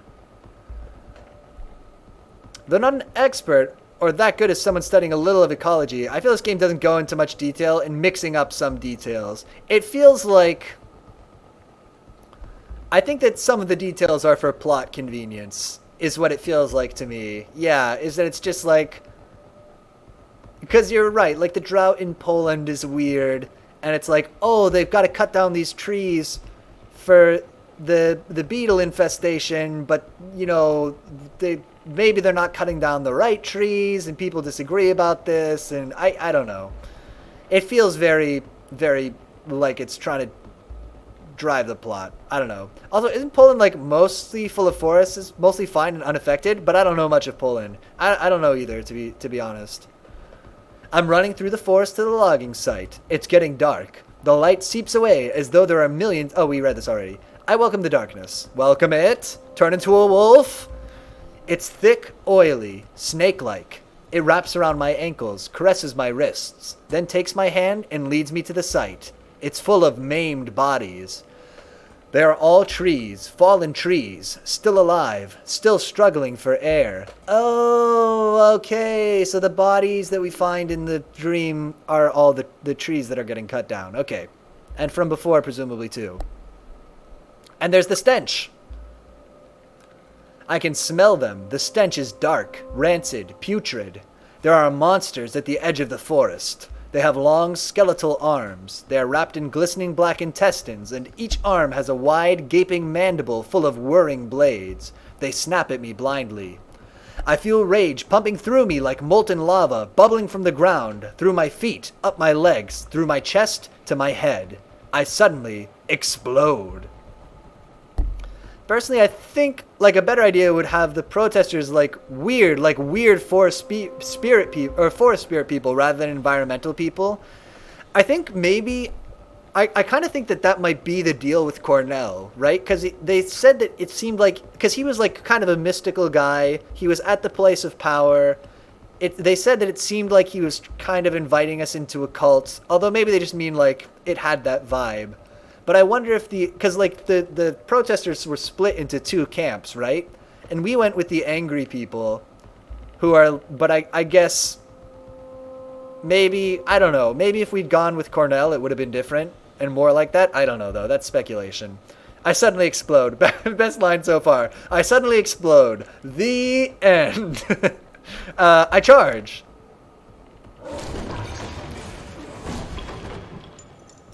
Charging noises. With a howl of joy and anticipation, I run toward the shapes and start to destroy. I bite off heads and tear off arms. I am a force of nature. Unstoppable. Cornell was like that, but the rest were different. Right. Yeah, so maybe he's... Also, Cornell didn't get involved in the protests. Also true, yeah. Then I wake up. Goal. Identity. Find out what's happening to you. I gasped and bolted upright. I was alone. The sun was setting, and in the deep red light, and the room looked like it was bathed in blood. My pillow was on the ground, gutted, and the duvet was in shreds. Yes, we turned into a wolf! We definitely did it. The air was full of tiny feathers dancing in the draft from the window. What the fuck was going on? Imagine if we just get I am the Joker in one of these dreams. We can only hope. Okay, count it. We turned into a wolf. Tell you what. Let's call it here. I don't feel like... I'm going to be honest. I feel like we got a good impression of this game. I might finish it offline, but if I'm totally honest, I probably won't. We turned into a werewolf. That's what we wanted. Even if our only victim was the duvet, we're going to count it. We're going to chalk it up. What do we think of this game? I'm okay on it. It's possibly my fault. I was going to say I don't really care for any of the characters, but in fairness, we're choosing all the options where we just like tell them to fuck off and don't talk to them and stuff. So maybe that's on me. I don't know. It didn't really grab me. And the way that it became like, the way that the situation became more morally complicated with like the beetles infesting the trees didn't really do it for me. The werewolf. The apocalypse, the heart of the forest. It seems like if you're into this vibe, seems very well produced. The art is good. The music is good. The writing is good enough. But maybe not my cup of tea. But good spooky Halloween vibes, so I'm glad that we checked it out. Let's go to the calendar real quick, just to wrap up. Ba-bam, ba-bam, ba-bam, ba-bam, ba-bam, boom! So, this has been New Game Wednesday. We played Werewolf, a subtitle that is too long. Liked it a medium amount. Like I said, yeah, I think this is a good version of what it is. Probably not for me. Rango says, I have to admit, a little disappointing. I was expecting something more darker, unique in a sense. A bit more monstrous, and honestly more, like, uniquely written. Yeah, it wasn't... I mean, maybe it gets more... Presumably it gets more werewolfy later. But it's a lot about environmentalism and stuff. And I don't know. It's... Yeah. Wasn't quite what I was hoping for either. Crucially, we'll be back tomorrow for Cool People Thursday. That'll be from 8 to 10 Eastern Standard Time. And we'll be playing some more Blue Fire. We've started really making progress in that game. After being kind of stuck for a while. We got a whole bunch of new power-ups that help us move around a lot better. So everything is just kind of more doable now. We're not getting stuck as much, which is kind of nice. So yeah, I'm really liking that game. We'll keep playing that. Again, that'll be from 8 to 10 tomorrow, and the game is Blue Fire. If you watched any of this live tonight, if you were in the chat chatting about Doom and Sherlock Holmes and, Don't Starve, all kinds of games, and this game too, thank you so much for hanging out. Thanks for watching live. And if you watch this as a recording or on YouTube, thanks so much for watching that way too. Man, oh man, oh man, oh man. Hopefully, if you watch this as a recording...